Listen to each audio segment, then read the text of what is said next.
একদিন এক বনে একটি বানর আর একটি কাঠবিড়ালি দেখা করলো। বানর ছিল দুষ্ট প্রকৃতির, আর কাঠবিড়ালি ছিল খুবই বুদ্ধিমান। বানর বলল, এই কাঠবিড়ালি, তুই সারাদিন শুধু বাদাম খাস, জীবনটা কি একঘেয়ে লাগে না? কাঠবিড়ালি হাসি মুখে বলল, আমি যা পাই তাতেই খুশি। তুই সারাদিন লাফাস কিন্তু কিছু মজুত করিস না, শীতকালে কি করবি? বানর হেসে বলল, শীত আসবে তখন দেখা যাবে, এখন তো মজা করাই ভালো। দিন যায়, মাস যায়, শীত এসে পড়ে।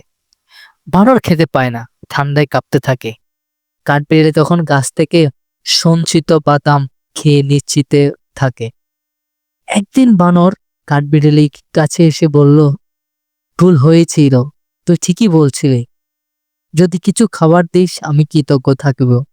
কাঠবিড়ালি একটু বাদাম দিয়ে বলল, এই নে, কিন্তু মনে রাখিস, যারা ভবিষ্যতের কথা ভাবে না তারাই বিপদে পড়ে।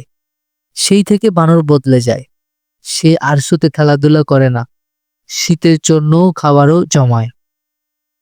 এখানে নীতি কথা আমরা যা বুঝতে পারলাম, ভবিষ্যতের জন্য প্রস্তুতি নেওয়া খুবই গুরুত্বপূর্ণ।